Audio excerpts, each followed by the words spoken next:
Imagine this: 1 second you're scrolling on your phone in bed, the next, bam, you're barefoot in a filthy alley in the year 1202. There are no laws here, only punishments. Steal an apple? You lose a hand. The town watch is for sale, the courts are a sham, and everyone you meet has a price. You manage to land one single job protecting a wealthy merchant, only to be thrown into a world of violent ambushes, shadowy guilds, and a traitor hiding in plain sight. Hey everyone, and welcome back to Thunga's Storytime. Today, we're diving into a story that proves why being innocent might be the most dangerous crime of all, and why you wouldn't last a single day in medieval England. Let's get into it. The unmaking. The last thing you remember is the cool, blue-white glow of your phone screen painting your face in the dark. It was probably 2 in the morning, another Tuesday bleeding into Wednesday, and you were deep down a rabbit hole of pointless trivia videos. Your thumb was a lazy metronome, flicking from one short, meaningless clip to the next. The world outside your cozy bedroom, the distant wail of a siren, the gentle hum of the refrigerator, was a muted, comfortable symphony of the 21st century. You were safe. You were bored. You were home. Then came the lurch. It wasn't a sound, it was a feeling, a gut-wrenching drop like a roller coaster that's gone off the rails.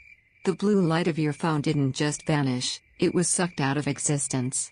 Darkness pressed in, absolute and suffocating, followed by a nauseating sense of being twisted and squeezed through an impossibly small space. There was a fleeting, nonsensical flash of 1,000 colors, a sound like grinding rocks, and then, impact. Whump. The first thing that registers is the smell. It's an aggressive, multi-layered assault on your nostrils. At the bottom is the thick, cloying scent of wet earth and decay. Layered on top is something acrid and sharp, like old urine, and the unmistakable, gag-inducing odor of animal and human waste. It's a smell so profound, so utterly organic and foul, that your brain momentarily short-circuits. The second thing is the cold. A deep, penetrating dampness is seeping through your thin t-shirt and jeans, chilling you to the bone. You're lying on your back, and the surface beneath you is not the soft comfort of your memory foam mattress. It's lumpy, uneven, and disturbingly wet. You push yourself up with a groan, your palms sinking into something with the consistency of thick, cold pudding. Mud. Thick, black, stinking mud. You stagger to your feet, your head swimming. Where are you? The alley, it has to be an alley, is narrow, claustrophobic. Looming, timber-framed buildings lean inward on either side, their upper stories jutting out so far they almost touch, blotting out most of the sky. The sky that is visible is a grim, slate gray canvas, spitting a miserable, persistent drizzle. There are no fire escapes, no humming air conditioning units, no graffiti, no dumpsters. The walls are a grotesque patchwork of wattle and daub, a kind of muddy plaster held together with sticks, and dark, heavy wood beams. You look down at your hands, now caked in filth. Then you look at your feet. They're bare.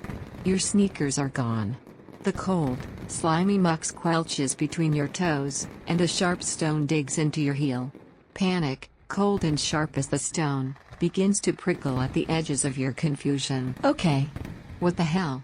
You mutter, your voice sounding small and foreign in the oppressive quiet. Your question is answered by movement at the end of the alley.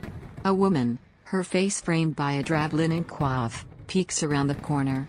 She's holding a wicker basket, and her eyes go wide when she sees you. They flick from your strange, brightly colored t-shirt to your jeans, and finally to your bare, muddy feet. Her expression isn't one of concern. It's a mixture of raw fear and disgust. She mutters something that sounds vaguely like English but is thick and guttural, like a language heard through a wall. Then she quickly makes the sign of the cross, clutches her basket, and scurries away. A moment later, 2 men appear. They're built like brick walls, with grubby faces and hands like shovels. They're wearing simple, earth-tone tunics and rough leather boots. They don't approach. They just stand there, at a safe distance, staring. One of them nudges the other and points at you, his mouth moving. You can't hear the words, but you can read the meaning in their narrowed, suspicious eyes. You are an anomaly. A problem. You take a tentative step out of the alley and onto the main thoroughfare. The word street feels too generous. It's a river of mud, churned by the hooves of a passing ox and the wheels of a crude wooden cart. People are everywhere, a sea of brown and gray fabrics. They stop and stare. A child points, his mother quickly pulling his hand down. A blacksmith, his face smudged with soot, leans on his hammer and squints at you. The collective gaze is heavy, suffocating. They look at you the way you might look at a wild animal that has wandered into a suburban backyard, with a mix of curiosity and the immediate, calculating assessment of threat. Are you a madman?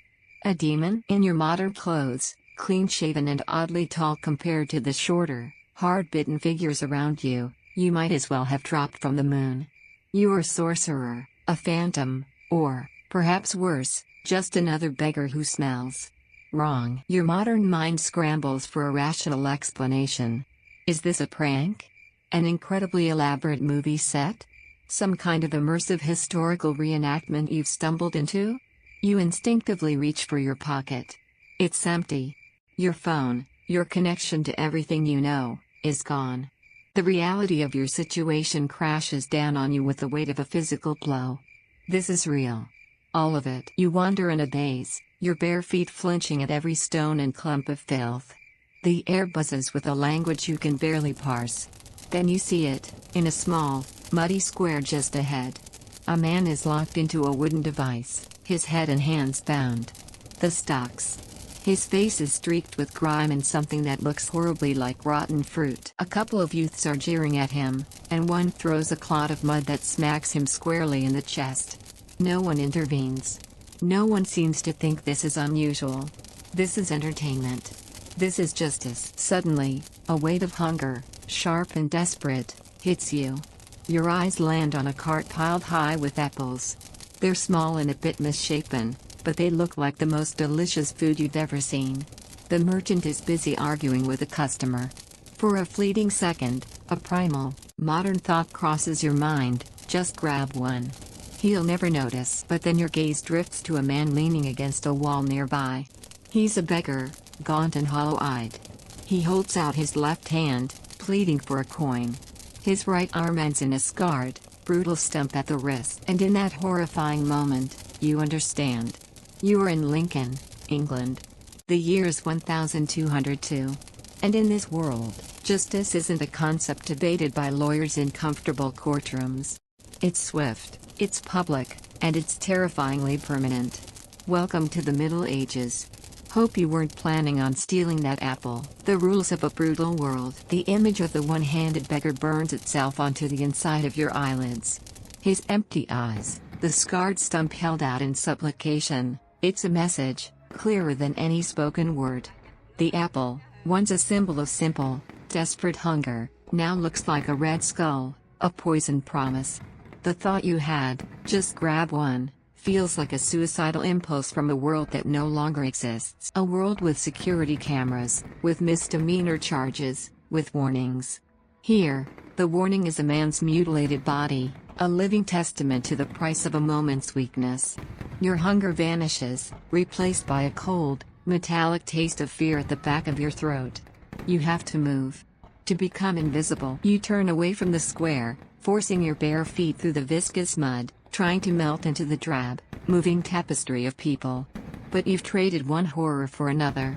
The crowd ahead isn't just milling about, it's congealing, forming a tight, morbid circle around a wooden post in front of what looks like a small church. A sound cuts through the din of the street, a wet, slapping noise, followed by a sharp, agonized cry. You try to back away, but the press of bodies propels you forward. You're trapped, an unwilling spectator. Through a gap in the crowd, you see him. A man, stripped to the waist, is tied to the post, his back a crisscrossing road map of bloody welts. A burly man in a leather jerkin, his face impassive, raises a short, thick whip and brings it down again. Crack. The sound is sickeningly intimate. It's not the dramatic, explosive sound from movies. It's a flat, dense impact of leather on skin, followed by a grunt of pain that the man can no longer suppress. The crowd is mostly silent, their faces a mixture of grim satisfaction and profound fear. This isn't just punishment, it's a lesson for everyone watching. This is what happens when you step out of line. What did he do? You find yourself whispering to no one in particular. A woman beside you, reeking of unwashed wool and wood smoke, hears you. She doesn't look at you, her eyes fixed on the spectacle. Caught with two of the Baron's rabbits, she mutters, her voice devoid of emotion. Fool. Rabbits. The man's back is being flayed open over rabbits. In your world, poaching was a fine, a slap on the wrist. Here, it's this. It's public agony. Justice is not a private matter, conducted in sterile rooms. It's a public performance, a visceral display of power designed to terrorize the populace into submission. There is no rehabilitation. There is only retribution, swift and brutal. You finally manage to shove your way out of the suffocating crowd, your stomach churning.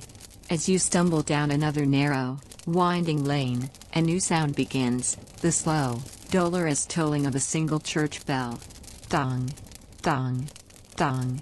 It's a rhythm of finality. Ahead, another procession is making its way through the mud. This one is more solemn. At its head is a priest in dark robes, holding a wooden cross and chanting in Latin. Behind him, on a crude, jostling cart, sits a gaunt man with a rope already loosely fitted around his neck. His hands are bound in front of him, and his eyes are wide, staring at nothing. This is the death march. You press yourself into a doorway, trying to make yourself small as the grim parade passes.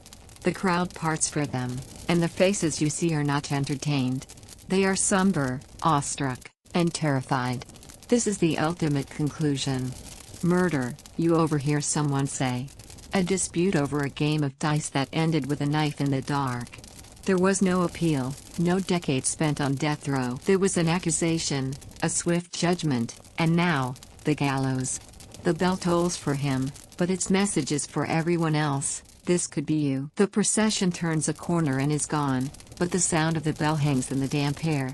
You've been here for what feels like an eternity but is probably less than an hour, and you've already witnessed 3 forms of medieval justice: public humiliation in the stocks, savage corporal punishment for theft, and the final, irreversible march to the gallows. Your brain, screaming for logic and order, tries to process it all. It's a system, you realize, just not one you recognize. It's a system based on visible, terrifying deterrence. And as you're about to discover, it has nothing to do with truth. You see the commotion as you approach a baker's stall. A portly merchant, dressed in fine, clean wool, is holding a young boy by the scruff of his neck. The boy, who can't be more than 12, is stick-thin, dressed in rags that are more whole than fabric. Thief. The merchant bellows, his face red with indignation. He holds up a small loaf of bread in his other hand. I saw him. Snatched it right from my stall, the little gutter rat. A crowd gathers instantly, a circle of vultures drawn to conflict. I didn't. The boy cries, his voice thin and reedy with terror. I was just looking. I swear it on my mother's soul. Liar. The merchant spits. Your kind is born of lies. Your 21st century mind kicks into high gear. This is hearsay. There's no proof. He needs a lawyer. Someone has to defend him.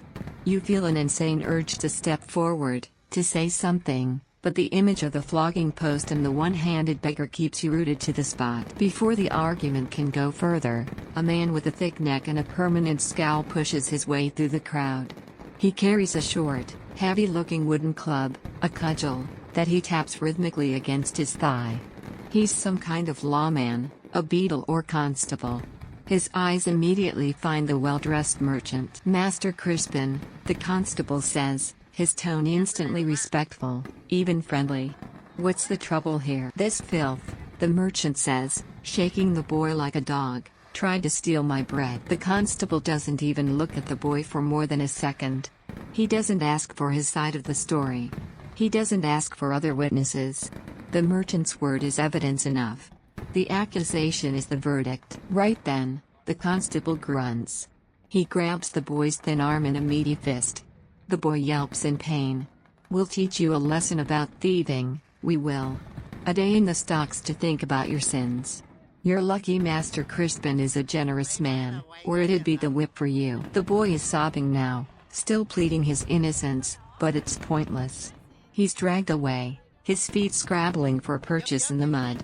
The merchant, Master Crispin, subtly presses a coin into the constable's hand. The constable's fingers close around it, and he gives a slight, almost imperceptible nod. A transaction has been completed, and then it all clicks into place with a horrifying clarity. This isn't about justice. It's about power, status, and connections. The entire system is a sham. A trial isn't a search for what happened, it's a negotiation between interested parties. It's like watching an episode of Judge Judy. You think with a surge of hysterical, dark humor, except the judge is a thuggish brute with a club, the verdict is bought and paid for, and no one has ever heard of, let alone conceived of, the idea of due process. There is no presumption of innocence. You are guilty until proven powerful. You shrink back into the shadows of a doorway, the full weight of your predicament settling upon you. You have no name they would recognize, no family to speak for you, no money to bribe your way out of trouble. In the eyes of this world, you are less than the boy who was just dragged away. You are nothing. A ghost in strange clothes. Your frantic mind begins to formulate a new, primitive set of commandments, a survival guide for this brutal age. Rule number 1, you are invisible. Do not draw attention. Your clothes are already a liability. Find something else, something drab and anonymous. Rule number 2, you are a ghost. Do not speak unless spoken to. Your accent, your vocabulary, your very cadence is alien and dangerous. Rule number 3, you are a pauper. Do not touch anything that isn't yours. The price for an apple is a hand. The price for a rabbit is your skin. Rule number 4, you are powerless. Do not challenge authority. The law is a club, and it is wielded by the strong against the weak. Fairness is a fantasy. The overwhelming, abstract terror of your displacement begins to recede, replaced by a sharp, focused, and infinitely more practical fear. The grand, existential question of how did I get here? Is erased by the brutal, immediate question, how do I survive the next hour? The price of bread. The shadows in the alley deepen, and a damp cold begins to creep into your bones. The brief, adrenaline-fueled clarity you felt moments ago is being eroded by a more ancient and powerful force, hunger. It's no longer a background thought, it's a physical presence, a gnawing, hollow ache in your stomach that makes you feel lightheaded and weak. Your new rules for survival are a fine intellectual exercise, but they are useless against the simple, biological imperative to eat. To survive until sundown, you need fuel. To get fuel, you need work. And to get work, you have to break the very first rule you made for yourself. You have to stop being invisible. Stepping out of the relative safety of the alley is one of the hardest things you've ever done.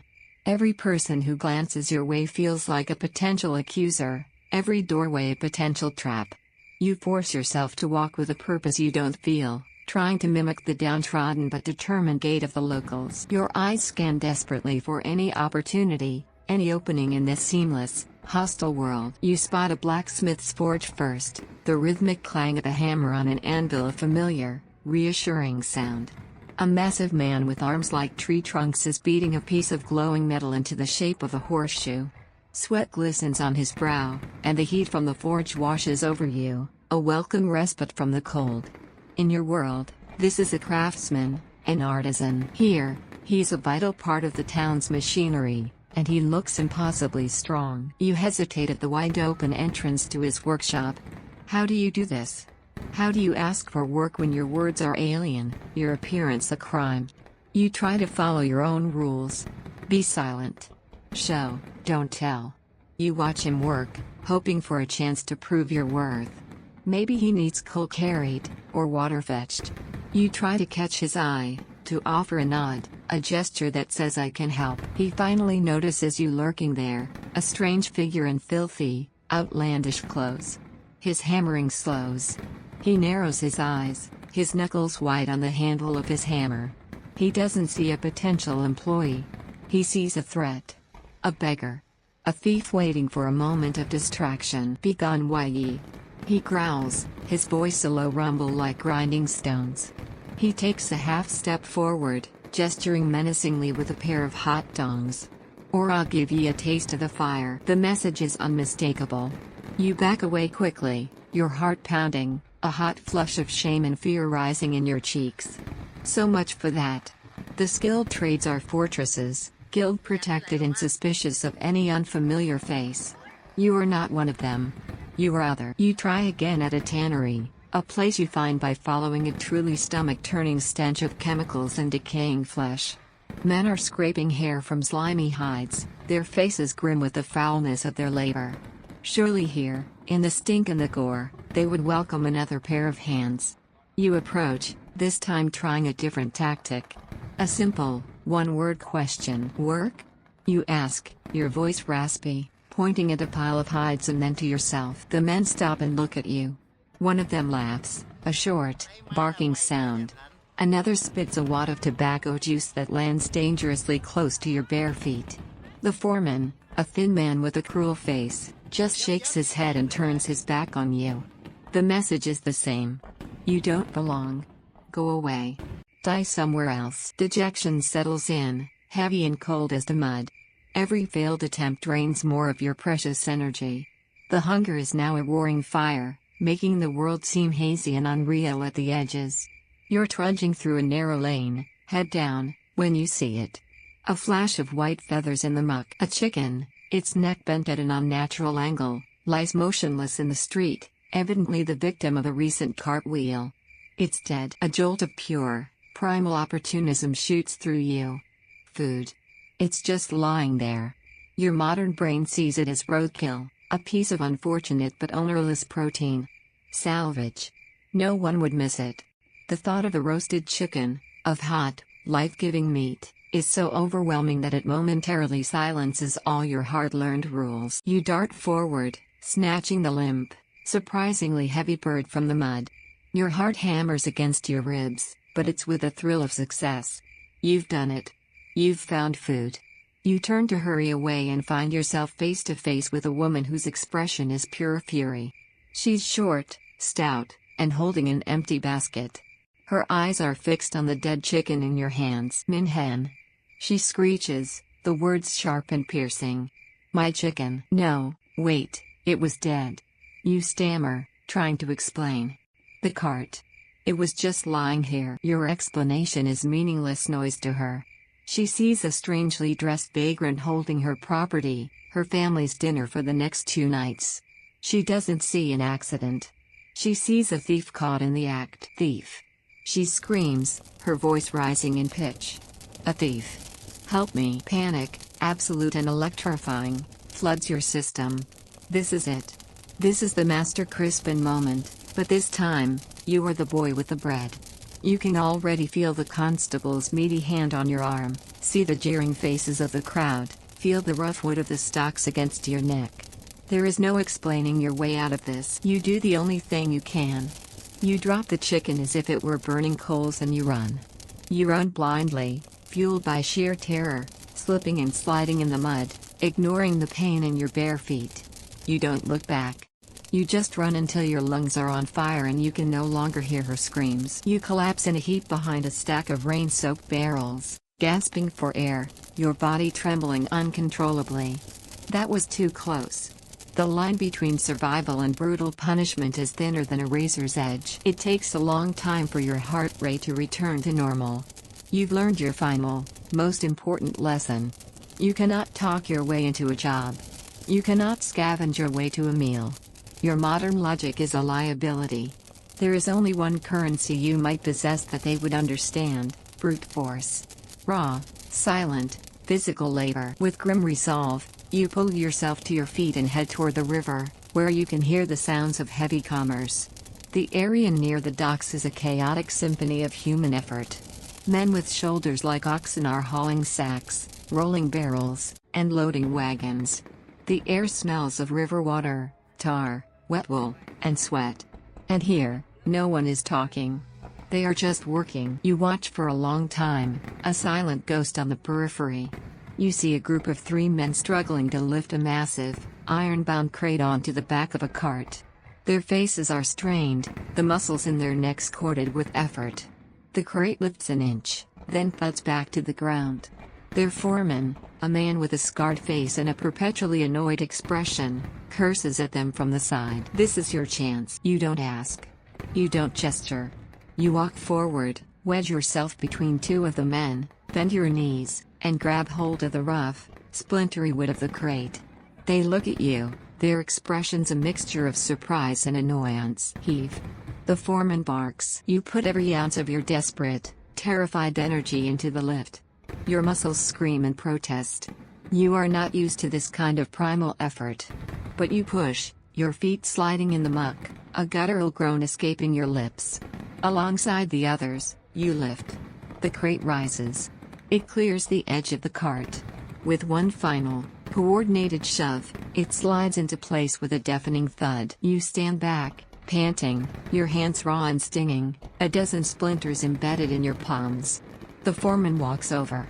He circles you once, his critical eyes taking in your strange clothes and your exhausted but still standing frame. He doesn't ask who you are or where you came from. He doesn't seem to care. He simply points a thick finger at a mountain of heavy burlap sacks. Then he points to a wagon waiting 50 yards away. A silent contract has been made. The next few hours are a blur of agony. You haul sacks of grain, your back screaming, your shoulders burning. You help roll heavy barrels of ale up a wooden ramp, the constant threat of it rolling back and crushing you keeping your senses sharp. You don't stop. You don't speak. You just work. You become a beast of burden, a mindless engine of muscle. As the gray sky begins to fade to black, the foreman calls a halt to the work. He dismisses the others, who trudge off into the growing darkness. He approaches you. You brace yourself, expecting nothing. Instead, he shoves something hard and coarse into your hands. You look down. It's a small, dense loaf of dark bread and a small wedge of hard, yellow cheese. He grunts, not unkindly, and jerks his head. Go on. You've earned it. You stumble away, clutching your payment like it's a bar of gold. You find a secluded corner, hidden from view, and sink to the ground, your entire body a single, throbbing ache. You lift the bread to your lips. It's coarse and tastes faintly of sawdust, but as you tear into it, it's the most incredible thing you have ever eaten. It's the taste of survival. The taste of victory. This job is brutal. It's mindless, back-breaking labor. But as you chew the bread that will keep you alive for one more night, you realize it's the best deal in this entire, terrifying world. It doesn't pay in coin you can't use or respect you'll never get. It pays in something far more precious. It pays in bread, not bruises. And for now, that's more than enough. A less brutal cage. The first morning after you earn your bread is a lesson in a new kind of pain. You wake in the cramped, damp space between two wool barrels, your chosen bedroom for the night, not to an alarm, but to a silent, screaming protest from your own body. Every muscle you didn't know you had has seized up. Your back feels like a slab of tenderized meat, and your hands are a raw, splintered mess. It takes you a full minute to uncurl yourself from the fetal position, each movement a fresh wave of agony. This, you realize with a sinking heart, is the price of that loaf of bread. And you have to pay it again today, and the day after that, if you want to keep eating. The next few days blur into a monotonous cycle of misery. You fall into a grim routine. Wake aching. Haul, lift, and carry until your body is numb. Avoid eye contact. Speak to no one. Receive your meager payment of bread from the scarred foreman, who has started calling you ox with a noise that might be a laugh. Find a hidden corner to devour your earnings. Collapse into a fitful, pain-riddled sleep. You are surviving, but it feels like a slow-motion death. Your body is a machine breaking down, and your mind, starved of any real stimulation, is becoming as dull and gray as the Lincoln sky. You are a ghost in the machine of the 13th century, a silent, anonymous cog. And it is this very anonymity, this silent, relentless capacity for labor, that finally gets you noticed. You've seen him before. He's a man who stands out from the grime and chaos of the docks like a hawk in a flock of pigeons. He's in his 40s, perhaps, with a neatly trimmed beard and clothes that are well made but practical, a deep blue tunic of fine wool, clean leather boots that have been recently oiled. He carries himself with an air of quiet, confident authority that has nothing to do with the brutish power of the constable or the foreman. This is the authority of wealth. He's there for 3 days in a row, overseeing the loading of immense, greasy bales of wool onto a large wagon, and his sharp, intelligent eyes miss nothing. On the first day, you feel his gaze and flinch, expecting trouble. On the second, you notice he's not watching the workers in general, he's watching you. He observes you as you, along with two other porters, maneuver a ridiculously heavy barrel up a slick ramp. When one of the others slips, you instinctively shift your weight and use leverage in a way that stops the barrel from rolling back, a flicker of modern physics in a world of brute force. The merchant's eyes narrow slightly. He sees something. On the third day, as the foreman shoves your daily bread into your hands and the other laborers dissolve into the dusk, the wealthy man approaches. You immediately tense up, your mind racing through your survival rules. Be silent. Be invisible. But there's nowhere to run. You are the one they call ox, he says. It's not a question. His voice is calm and clear, a stark contrast to the thick, guttural speech of the ducks. You simply nod, your eyes downcast, clutching your bread like a shield. You work hard, he continues, his gaze analytical. You do not complain, you do not fight, and you do not speak. An unusual combination for a man of the ducks. He pauses, waiting for a response you don't give. I am Jeffrey. A wool merchant. He waits again. The silence stretches, thick and awkward. You are terrified of saying the wrong thing, of your accent betraying you as something utterly alien. From what shire do you hail? Jeffrey asks, his tone casual but his eyes sharp. Far from here, you manage to rasp, the words feeling clumsy and loud in your throat. I see, Jeffrey says, though his expression suggests he sees a great deal more than you've said. No family in Lincoln? No guild to claim you? You just shake your head. A story is forming in his eyes, you realize. He's filling in the blanks you're leaving. He likely doesn't think you're a time traveler from the future, he probably thinks you're a fugitive, a disgraced soldier, or a man running from a blood feud. A man with no connections, no allegiances, and a past he wants to keep buried. A man who, if treated fairly, might be fiercely loyal to the one person who gives him a chance. You are a blank slate. And Jeffrey, it seems, has a use for a blank slate. The work you do here, he says, gesturing vaguely at the docks, is for beasts. It will break your body within a year for a wage of stale bread. A man like you. You could do better. Your head snaps up, your eyes meeting his for the first time. Hope is a dangerous, unfamiliar feeling, and a spark of it ignites in your chest. I have a shipment of wool traveling north to York in 2 days' time, Jeffrey explains, getting to the point. The roads are unsettled. I require a guard. A man who can handle himself, who is strong, and who knows how to keep his eyes open and his mouth shut. His gaze lingers on you meaningfully. You seem to possess all three of those qualities. A guard? The idea is ludicrous. You're not a guard, you're a terrified ghost who got lucky with a porter job. You know nothing of fighting.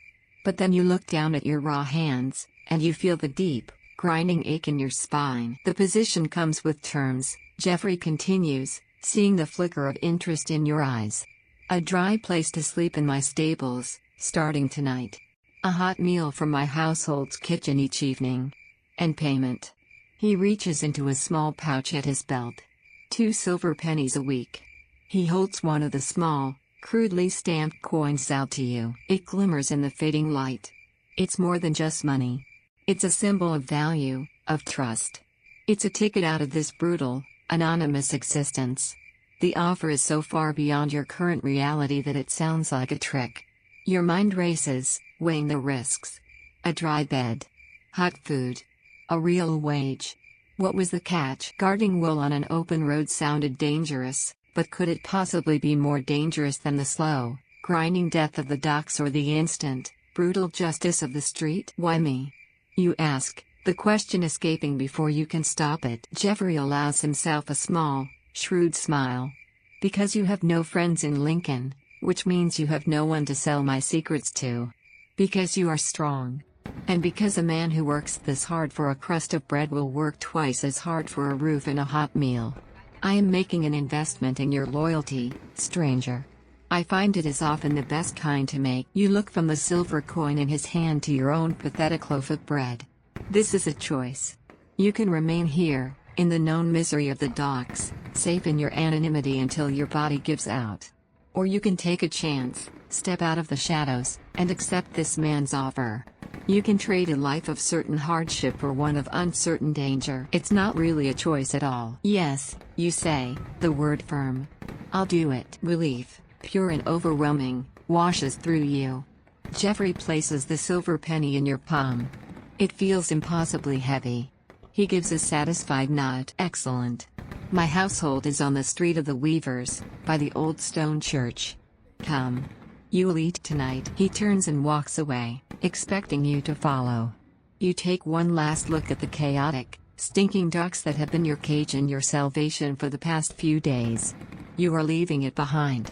As you follow the merchant through the darkening streets of Lincoln, a feeling you thought was lost forever bubbles up inside you, a fragile, tentative hope. Your muscles still scream in protest with every step, but for the first time, you feel like you are walking towards something, not just running away.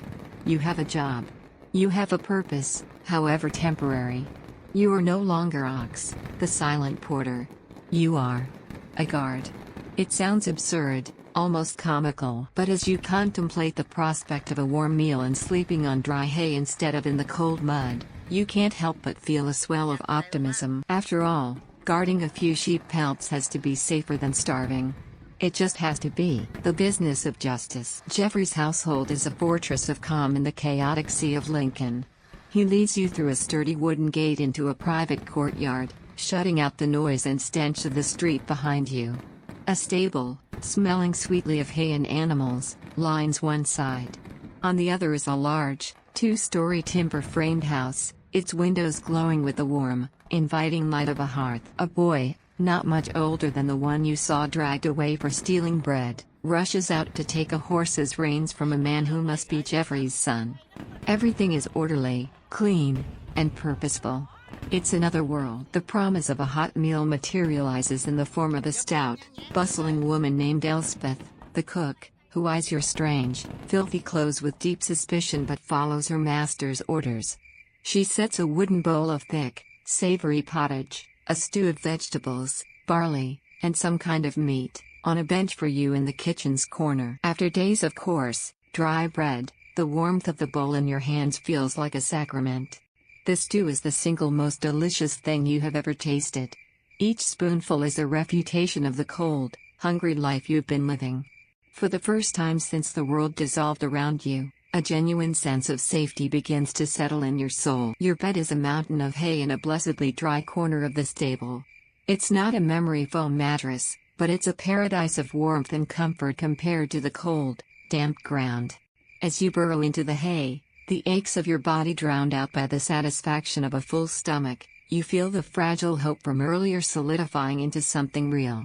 You made the right choice. You are safe. You are, for the first time, home, in a way. This sense of security is precisely why you almost miss the sound that signals its end. Your new duty is to stand watch in the courtyard over the cart, now heavily laden with Jeffrey's wool and covered with a thick canvas tarp. The first few hours of the night are quiet, broken only by the snuffling of horses in the stable and the distant bark of a dog. The warm meal sits heavy in your stomach, and the profound exhaustion of the past few days weighs on your eyelids. You pace to stay awake, your footsteps muffled by the muddy ground. You lean against the cold stone of the house, then push yourself off, fighting the powerful lure of sleep. It's in one of these drowsy moments that you hear it. A faint scrape, followed by a soft thump. It's the sound of a knife cutting through canvas, and a small, preparatory bale of wool being dropped quietly to the ground. Your blood runs cold.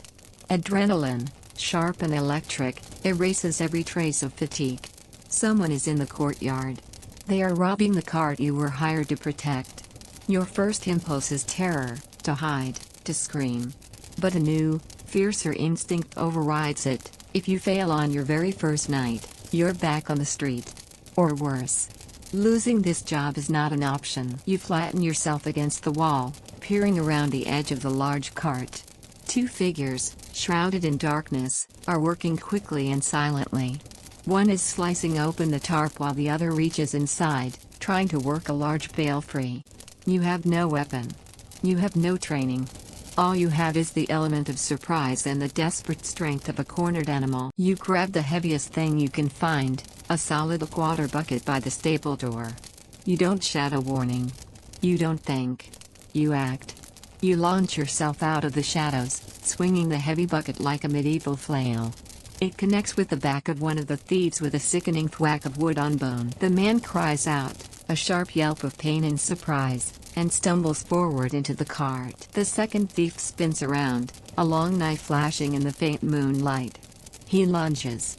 You leap back, the knife slicing through the air where your chest had just been. You are hopelessly outmatched. So you do the only thing a modern person in a medieval knife fight can do, you make it a brawl. You kick a small wooden stool into his path, sending him off balance, and then you charge, not at him, but past him, towards the heavy wooden gate. Help! Thieves! To the yard!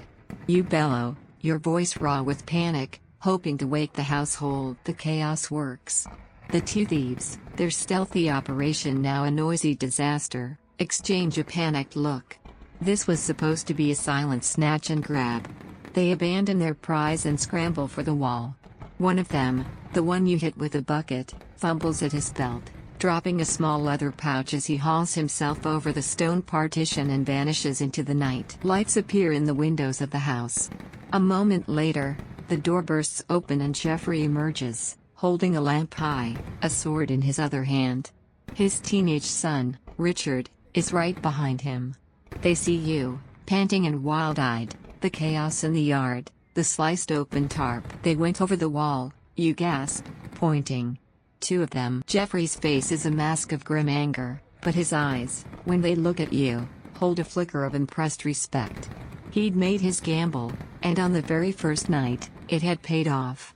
Richard, summon the watch, he commands, his voice sharp. It takes them 20 minutes to arrive. Not because they rush to the scene of a crime, but because they have to be roused from their beds and cajoled into doing their duty. When they finally appear at the gate, led by a familiar, thick-necked constable with a perpetual scowl, their attitude is one of profound annoyance. It's the same man who officiated the non-trial of the bread thief. What's all this, Master Jeffrey? The constable grumbles, yawning. Waking honest men from their sleep. My cart was nearly robbed. My new man here drove them off, Jeffrey says, his voice tight with restrained frustration. The constable gives you a cursory, dismissive glance. He kicks at the dropped bale of wool. Well, they're gone now, aren't they? Not much to be done until morning. They left something behind, you interject, pointing to the small leather pouch lying in the mud. The one I hit dropped it. The constable's interest is momentarily piqued. He lumbers over and picks up the pouch, weighing it in his hand. He loosens the drawstring and tips it.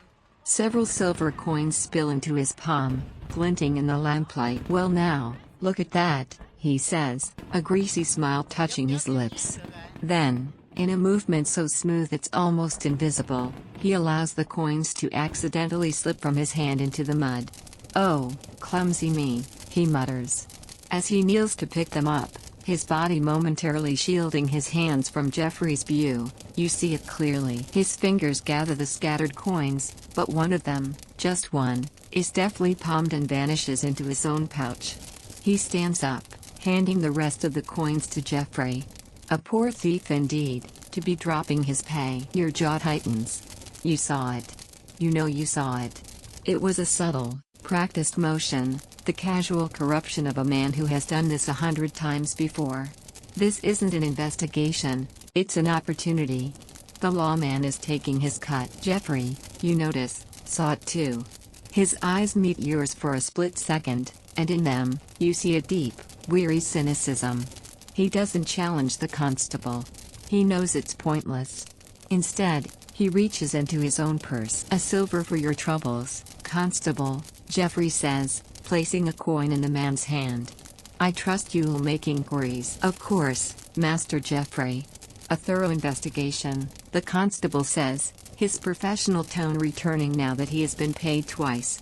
He and his men turn and amble away, their footsteps already slow, their interest already gone. You are left standing in the silent courtyard, the adrenaline fading, leaving a cold, hollow feeling in its place. You did everything right. You defended your master's property. You fought. You won. And the result was watching the law itself skim a profit from the crime scene. Jeffrey claps a hand on your shoulder. It's a gesture of approval, of solidarity. You did well tonight, he says, his voice genuine. Very well. I chose wisely. The praise feels good, but it's tainted by what you've just witnessed. The fragile sense of safety you felt just an hour ago has been replaced by a more complicated and disturbing truth. You are not safe because of the law. You are safe in spite of it. The constable, the town watch, they aren't a shield for the citizens of Lincoln. They are just another business, a protection racket with official sanction. Pay them, and they'll look the other way. Pay them more, and they might even help. You are safe here, inside these walls, only because Jeffrey has enough money to buy insulation from the rot outside.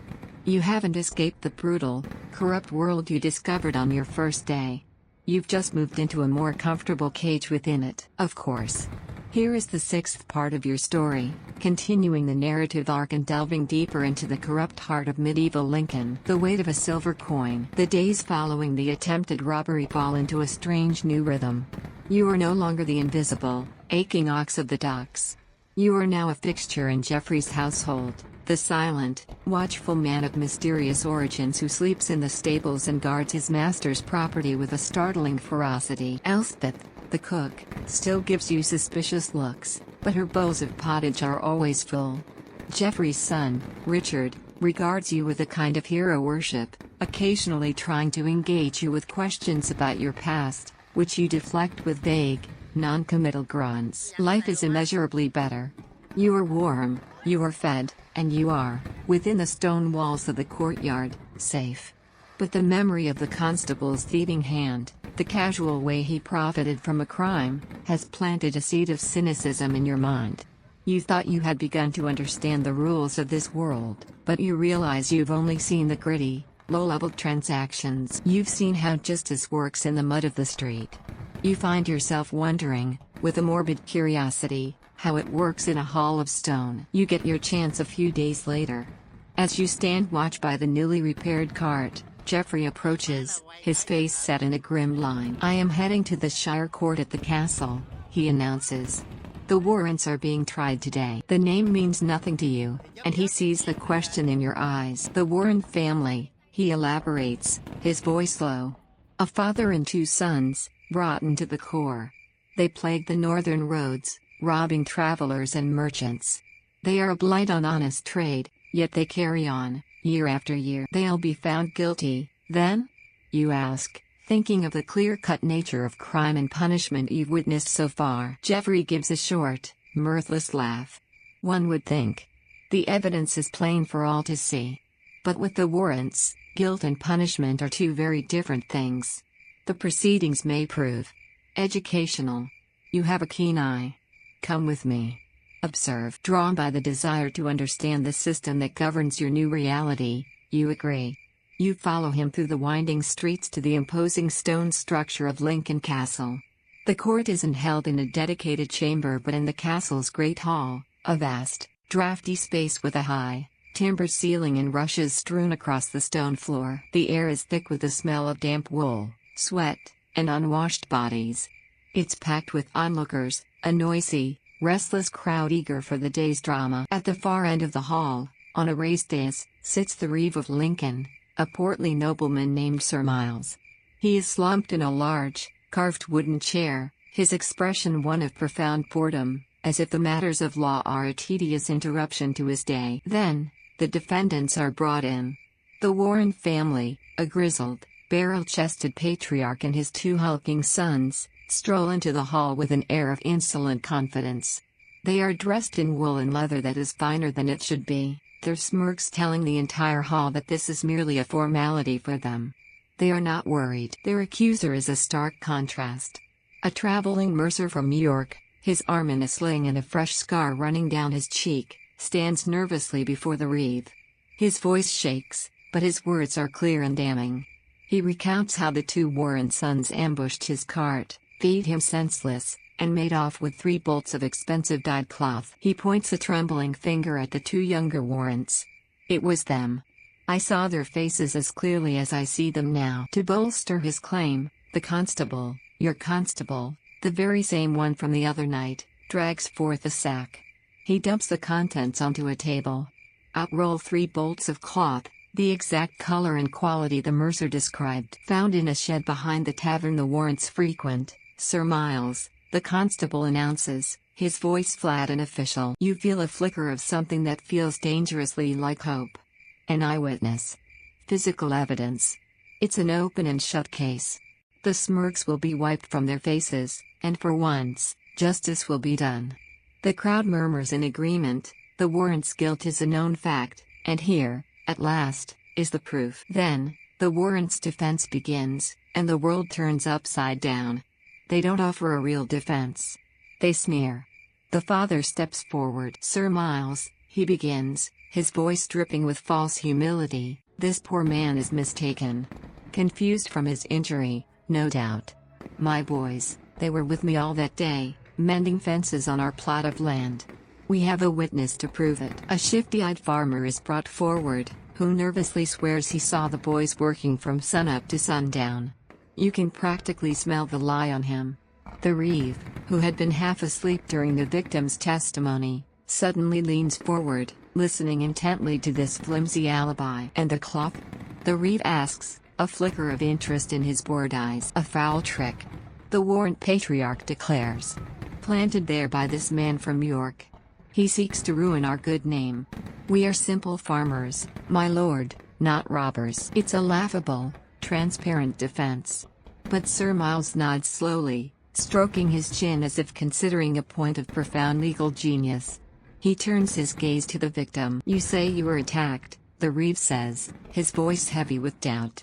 But you have no witnesses to this attack, other than yourself? No one to speak for your character here in Lincoln? I am a traveler. The mercer cries out in frustration. My witness is the scar on my face and my goods in that sack. Sir Miles waves a dismissive hand. Scars can be earned in tavern brawls. Goods can be planted. Your word against that of 3 honest men of this shire and their witness. He doesn't look at the evidence. He doesn't look at the accused.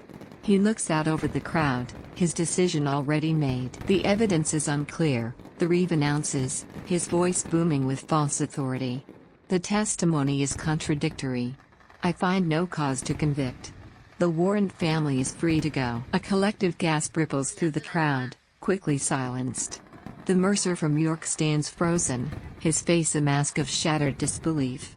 The warrant sons clap each other on the back, their smirks widening into triumphant grins. They shoot a look of pure contempt at their victim before swaggering out of the great hall, already laughing. Justice has been weighed, measured, and found wanting. As you and Geoffrey walk back through the crowded streets, the anger and confusion churning in your gut, you finally ask the question burning in your mind. How? The evidence was clear. Everyone knew they were guilty. Geoffrey navigates a puddle of filth, his face grim. You are thinking of justice as a matter of right and wrong, truth and lies. You must stop. That is not the language this city speaks. Think of it as a business. A transaction. He pauses, lowering his voice. The mercer from York, his trade is a small thing to the reeve. An inconvenience. The warrants, however, are a local enterprise. They steal, yes, but much of that stolen coin is spent right here in Lincoln. In taverns, at the market. And a healthy portion of it finds its way into the right purses. Sir Miles's wife has a new silver brooch every season. The constable can afford to drink the good ale. The warrants are a messy, violent, but ultimately profitable part of Lincoln's economy. The pieces click into place with a sickening finality. The trial wasn't a trial. It was a business decision. The reeve wasn't judging a crime, he was protecting an asset. The warrants weren't found innocent, their account was simply paid in full. You finally understand. The thieving constable wasn't a broken cog in the machine. He was a perfect representation of it. The entire system, from the bottom to the very top, is a marketplace. Your life, your freedom, your safety, they aren't rights. They are commodities, their value determined by the weight of the coins in your purse. Justice in Lincoln isn't blind. It has a scale, and it is meticulously, frighteningly accurate. It just doesn't weigh evidence. It weighs silver and gold. A whisper in the dark. In the week following the farcical trial of the Warren family, a new kind of cold settles into your bones, one that has nothing to do with the damp Lincoln nights. It's the chill of understanding.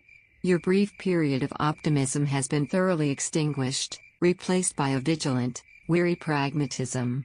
The world, you now see, isn't just randomly brutal, it's systematically corrupt. It operates on a set of invisible, predatory rules you are only just beginning to comprehend. This new knowledge changes how you perform your duties. You are no longer just a guard, you are a sentry on the wall of a tiny, civilized island, surrounded by an ocean of sharks. You watch the shadows with a new intensity.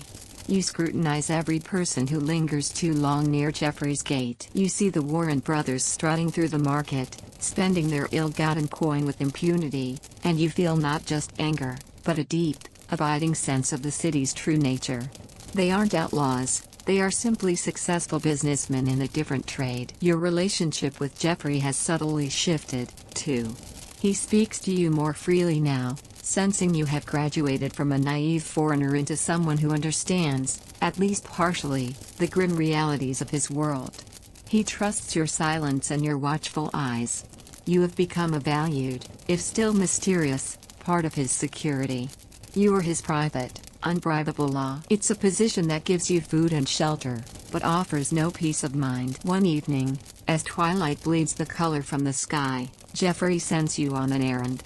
He needs a new coil of sturdy rope and a good whetstone for the kitchen knives, and the market stalls will be closing soon. With a pouch of his coins tucked safely away, you head out into the city. The market is in its final throes. Merchants are packing their wares, calling out last chance deals. The air, usually thick with the smells of baking bread, spices, and humanity, is thinning out, leaving behind the day's refuse, wilted leaves, discarded butcher's scraps, and the ever-present smell of mud. As darkness gathers in the narrow lanes between the stalls, the flickering torches and lanterns cast long, dancing shadows, turning familiar shapes into monstrous illusions. You make your purchases quickly, eager to return to the relative safety of Jeffrey's courtyard. You are taking a shortcut through a narrow, deserted alley between the fishmongers and the weaver's stalls when a figure detaches itself from the deep shadow of an alcove, blocking your path. Your heart leaps into your throat. Your hand instinctively goes to the heavy cudgel, a gift from Jeffrey, that now hangs at your belt. You brace yourself for a simple mugging, your mind flashing back to the desperate fight in the courtyard. But the figure doesn't lunge. He simply stands there, a silhouette against the distant torchlight. He is cloaked, his face completely obscured by the deep cowl of his hood. "You are the merchant Jeffrey's new man," the stranger says. His voice is a low, raspy whisper, devoid of any discernible accent. It holds no menace, only a flat, businesslike certainty. You say nothing, your grip tightening on your club. Your rules of survival scream at you: be silent. Do not engage. Walk away. But he's blocking your only exit. "You have a strong back and a stronger arm," the whisper continues. "You fought well in the courtyard. But you are one man. You cannot be everywhere at once." How does he know about the fight? A chill that has nothing to do with the night air crawls up your spine. This is no random thug. "Who are you?" You manage to ask, your voice tight. "A friend to commerce," the man whispers, a statement so absurd it's almost funny. "And a believer in professional courtesy. I am of the guild." "What guild?" you ask, though a dreadful suspicion is already forming. "The weavers? The masons?" "The one that doesn't have a hall in the light of day," he says. "The thieves' guild." You stare at him, speechless. You'd assumed crime in Lincoln was the domain of brutish families like the Warrens or opportunistic footpads. The idea of an organized guild of thieves, with rules and professional courtesies, is both terrifying and bizarrely logical in a city where every other aspect of life is run like a business. "What do you want?" you demand. "To offer a warning," the stranger says, taking a half-step closer. You can see nothing of his face save for the glint of his eyes in the deep shadow of his hood. "Jeffrey's next shipment, the one bound for York. It is marked. It will be taken." Your mind reels. Is this a threat? A boast? By you? No, The stranger whispers, and for the first time, you hear a hint of something like disdain in his voice. The contract was given to the Warrants. They are butchers, not craftsmen. They will leave a trail of blood and bodies, and that is bad for business. It brings the sheriff's men sniffing around, and that costs everyone money. The world tilts on its axis. He's talking about a robbery as if it were a construction contract awarded to a sloppy, unreliable firm. The sheer, cynical pragmatism of it is more chilling than any overt threat. You are paralyzed by suspicion. This has to be a trap. A lie designed to sow chaos, to lure you and Jeffrey into a different ambush. Why warn me? Why help your competition's target? We are not helping you, the stranger clarifies, his voice cold and precise. We are managing our marketplace. The Warrants succeeding through brute force encourages more brutes. It upsets the delicate balance of things. If their high-profile job fails, spectacularly, it serves as a lesson. It reinforces the need for subtlety. For professionalism. He leans in a fraction closer, and his eyes lock onto yours. They are sharp, intelligent, and utterly serious. We are simply creating a business climate more favorable to our own endeavors.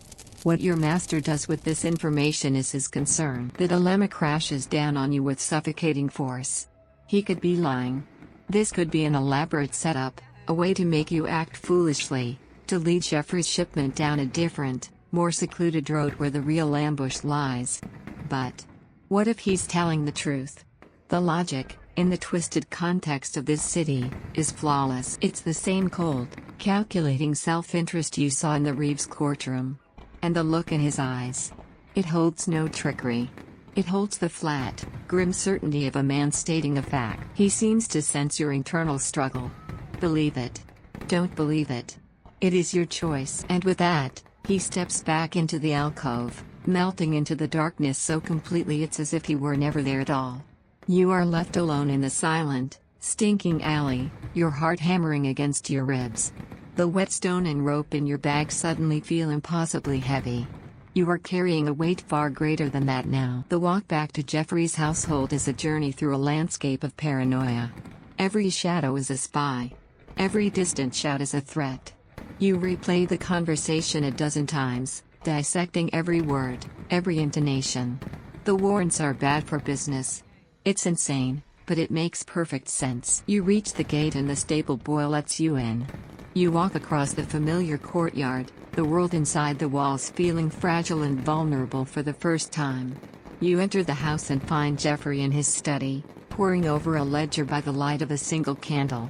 He looks up as you enter, a mild question in his eyes. You stand there, your throat dry, the fate of the shipment, of Jeffrey's fortune, and perhaps of your own life, resting on what you say next. Do you trust the word of a professional thief who claims to be tidying up his marketplace? Or do you dismiss it as a trick, a phantom in the dark, and risk walking blindly into a bloody, preordained disaster? You open your mouth to speak, the choice a leaden weight on your tongue. Of course. Here is the 8th part of your story, picking up immediately from the cliffhanger of the previous chapter and launching into the ambush. The price of a secret. The silence in Jeffrey's study stretches, thick with the weight of your decision.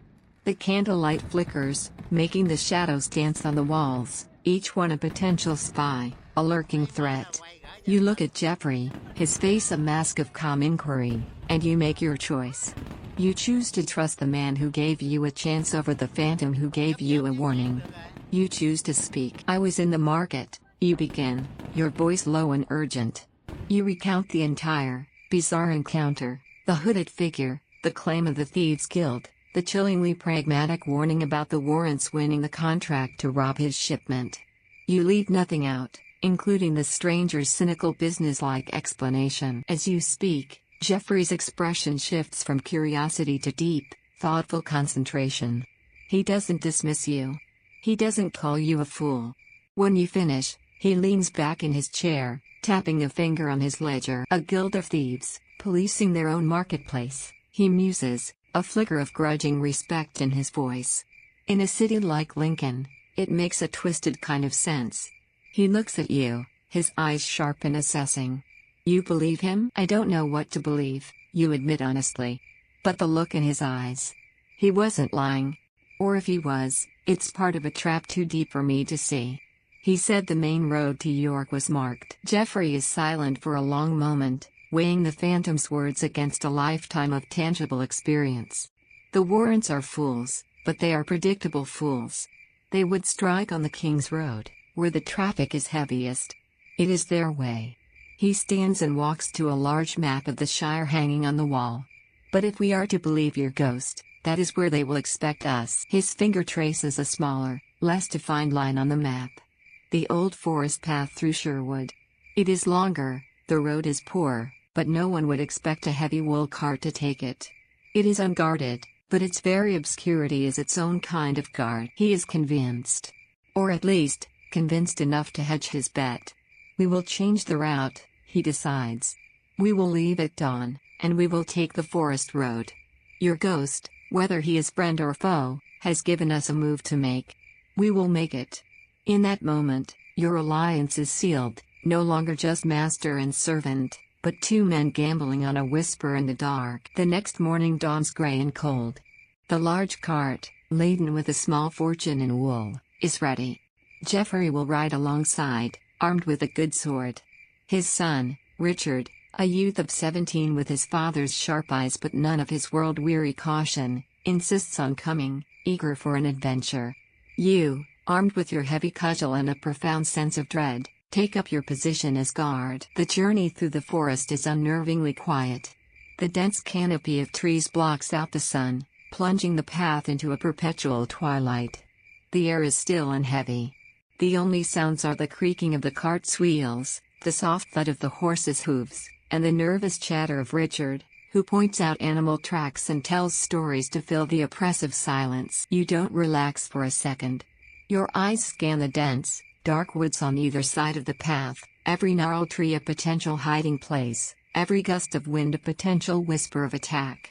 But hours pass, and nothing happens. A sliver of hope begins to dawn. Maybe it worked. Maybe you outsmarted them. It is this flicker of hope that makes the ambush all the more shocking when it comes. It happens in a narrow clearing. There is no warning cry. One moment, Richard is laughing at a joke. The next, the air is filled with a guttural roar of men. Figures erupt from the trees on both sides, the Warren patriarch, his two brutish sons, and 3 other hired thugs, all armed with clubs and rusty blades. And your heart plummets into ice. They are here. On the secret route. The warning was real, and changing the plan did nothing. It didn't matter. Chaos erupts. Jeffrey shouts your name, drawing his sword and engaging one of the thugs. Richard, his youthful bravado vanishing in a puff of terror, lets out a yelp and scrambles for cover behind the cart. You charge forward, your cudgel a clumsy extension of your arm, and meet the attack of one of the Warren sons. The fight is not a duel, it's a desperate, ugly brawl. You are bigger than most of them, your strength born of modern nutrition, but they are hyenas, skilled in vicious, close-quarters fighting. You swing your club, they duck and weave, their knives jabbing for your ribs. You slam one against a tree, but another comes at you from the side. You are outnumbered, outmatched, and horrifically out of your depth. Jeffrey is a merchant, not a soldier, and he's already bleeding from a cut on his arm. Richard is cowering. They are going to overwhelm you, kill you all, and take the wool. In that moment of violent clarity, you know that fighting to the death here is a fool's errand. The only chance is to change the odds. The horse. Jeffrey screams, parrying a clumsy sword thrust. Get the horse. Ride for the watch. You see your opening. While 2 thugs are focused on Jeffrey, you shove a Warren brother into another, creating a momentary tangle of limbs. You sprint to one of the draft horses, slash at its harness with your belt knife, and leap onto its broad, bare back. You dig your heels into its sides, and the powerful animal bolts, crashing through the forest back the way you came. The ride is a blur of panic and pain. Branches whip at your face, and the horse is jarring. Saddleless gait threatens to throw you at any moment. You have one mission, one thought pounding in your head: get help. You burst from the woods onto the main road and gallop towards Lincoln, pushing the horse harder than you thought possible. You find the town watch where you expect to, loitering near a tavern on the edge of town. The same portly constable looks up, annoyed, as you come skidding to a halt. Master Jeffrey's cart. Ambushed on the forest road. You gasp, sliding from the horse. The warrants. The constable sighs, a sound of profound boredom. The forest road? That's outside the town's patrol, that is. A matter for the sheriff, not the watch. He makes no move to stand. He'll pay. You shout, remembering the language this city speaks. Jeffrey will pay you all, handsomely. His son is there. The word pay works like a magic spell. The constable's eyes light up with avarice. He heaves himself to his feet. Well, a citizen in distress is a citizen in distress, I suppose, he says, suddenly full of civic duty. Men. To arms. You lead the small, reluctant posse of 4 guards back into the woods, your heart pounding with the fear that you're already too late. As you get closer, you can hear the clang of steel and a boy's terrified screams. You burst back into the clearing to a scene of desperation. Jeffrey is on one knee, his sword arm bloody, trying to fend off 2 attackers. Richard is backed against the cart, the hulking warrant patriarch advancing on him with a cruel grin. You have arrived in the very last second. Your arrival with the watch throws the bandits into confusion. They were expecting no resistance. The constables, motivated by the promise of coin, charge in with surprising vigor. In the chaos that follows, you tackle the warrant patriarch, saving Richard.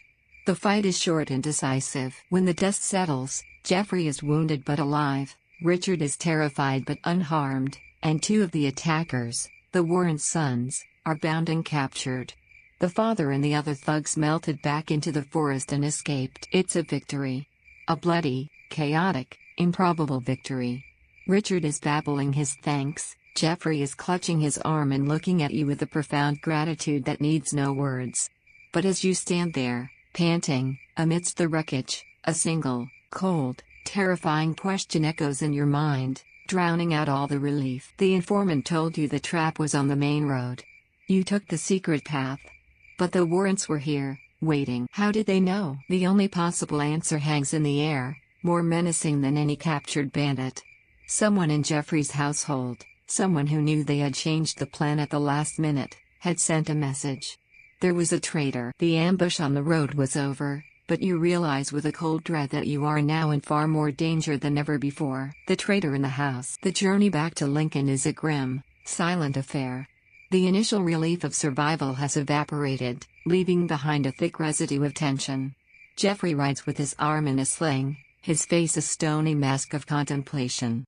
Richard is quiet, the bravado completely stripped from him, replaced by a young man's first true understanding of mortality. You ride alongside the cart, the 2 captured warrant sons bound and sullen within it, but your eyes are not on them.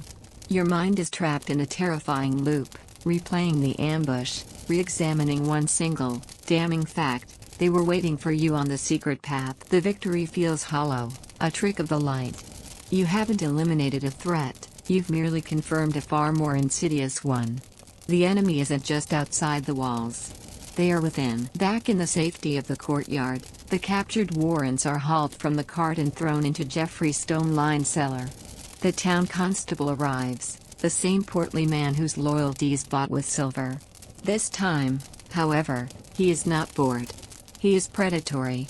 An interrogation of 2 known villains with a wealthy and motivated victim is a prime business opportunity. Jeffrey, you, and the constable descend into the damp, cold cellar.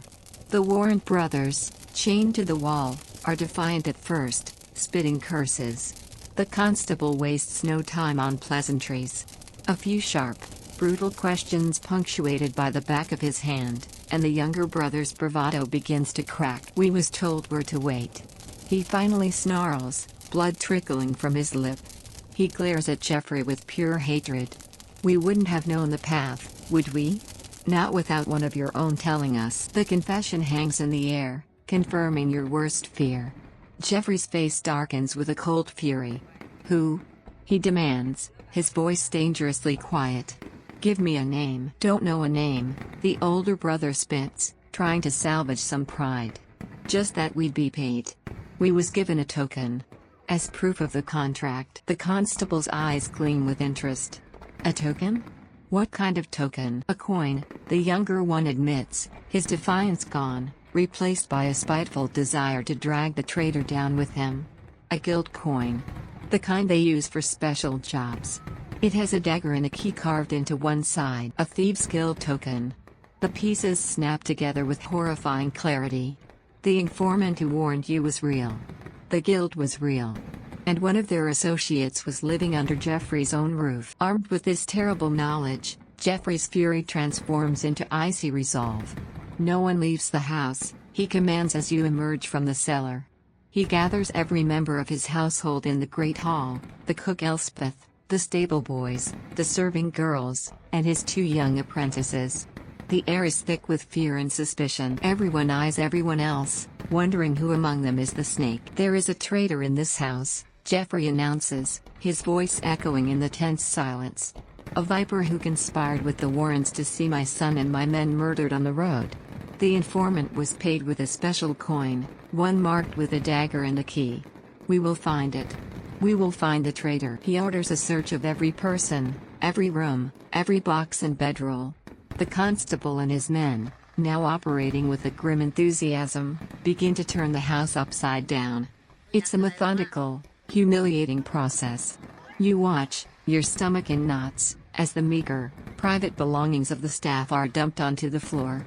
Each person's life is reduced to a small, sad pile of possessions. Your eyes drift to Edward, one of the apprentices. He's a quiet, lanky boy of about 16, known for his diligent work and his timid, almost fearful disposition. He idolizes Richard and has always been almost comically eager to please Jeffrey. Of all the people here, he seems the least likely suspect. He stands trembling, his face pale, looking as if he's about to be sick. The search comes to the apprentice's small shared room. The constable upends a small wooden chest that holds Edward's few belongings, a spare tunic, a wooden horse he's been carving, a book of psalms, and a small leather pouch. The constable picks up the pouch, a theatrical look of curiosity on his face. He opens it and empties the contents into his palm. A few common copper pennies clatter out, and with them, one other, unique coin. It's silver, slightly larger than the others. The constable holds it up to the light. On its surface, crudely but clearly carved, is the image of a dagger crossed with a key. A collective gasp sucks the air from the room. Edward stares at the coin as if it's a venomous snake. "That's not mine," he cries, his voice cracking with terror. "I've never seen it before. I swear it." Jeffrey steps forward, his face a mask of cold, heartbroken rage. He takes the coin from the constable, examining the sigil. This is the ultimate betrayal. He had taken this boy in, trained him, fed him. For him to conspire to have his son killed. It's unthinkable. "Treason," Jeffrey whispers, the word full of venom. He turns his furious gaze on the trembling apprentice. "You would sell my son's life for a handful of silver?" "No, master. I swear. I don't know how it got there." Edward is on his knees now, sobbing, pleading. But no one is listening. The evidence is damning, absolute. In a world without forensics or due process, the coin is a confession in itself. "Take him," Jeffrey commands the constable, his voice like stone. Edward is hauled to his feet, still screaming his innocence. "I didn't do it. Please, master, believe me. Please." He is dragged out of the house, his pleas echoing down the street as he's taken towards the castle dungeons. The household breathes a collective sigh of relief. The traitor has been found. The danger is gone. Jeffrey looks exhausted, the anger draining out of him, leaving only the pain of betrayal. But you stand there, a cold knot of unease tightening in your gut. It doesn't feel right. It was all too easy. Too neat. The way the constable, a known opportunist, just happened to find the coin. The way it was just sitting in the boy's pouch, waiting to be discovered. And Edward, the terrified, timid boy, doesn't fit the profile of a cunning conspirator in league with a shadowy guild. Later that evening, word arrives from the castle. After a session of rigorous questioning by the Reeves men, the apprentice Edward has confessed to the entire plot. The case is closed. Everyone in the house accepts it. Justice, swift and terrible, has been done. But you can't shake the feeling that what you witnessed was injustice. It was a performance. The real traitor, the clever one, the one who knew exactly where to plant a coin to create the perfect scapegoat, is still here. They are breathing the same air, eating the same food, and watching you all with a secret, triumphant smile. The house hasn't been cleansed. The snake has just shed its skin, of course. Here is the 10th part of the story, flowing directly from the unjust conclusion of the previous chapter and setting the stage for the final confrontation. The Liar's Gambit. A false and heavy peace settles over Jeffrey's household in the days following Edward's arrest. The servants whisper about the apprentice's dark betrayal and the swift, terrible justice of the reeve. Richard, humbled and grateful to be alive, speaks of Edward with a sad, bewildered anger. Jeffrey has thrown himself back into his work, his face a grim mask, the pain of the betrayal a wound far deeper than the cut on his arm. The case is closed. The traitor has been caught. To everyone else, the danger has passed. Everyone but you. You cannot sleep. You replay the events in your mind, and the neat, tidy conclusion unravels every time. It's the logic of it that haunts you. Why would the mysterious informant from the Thieves' Guild, a man whose stated goal was to see the Warrens fail professionally, use an accomplice who could be found so easily? Why would a traitor, clever enough to pass information about a secret route, be foolish enough to keep a unique, damning coin in his own unlocked chest? And why would Edward, the timid, God-fearing boy who flinched at his own shadow, suddenly turn into a master conspirator? It feels wrong. It feels like the last act of a poorly written play, a convenient fiction designed to satisfy an audience.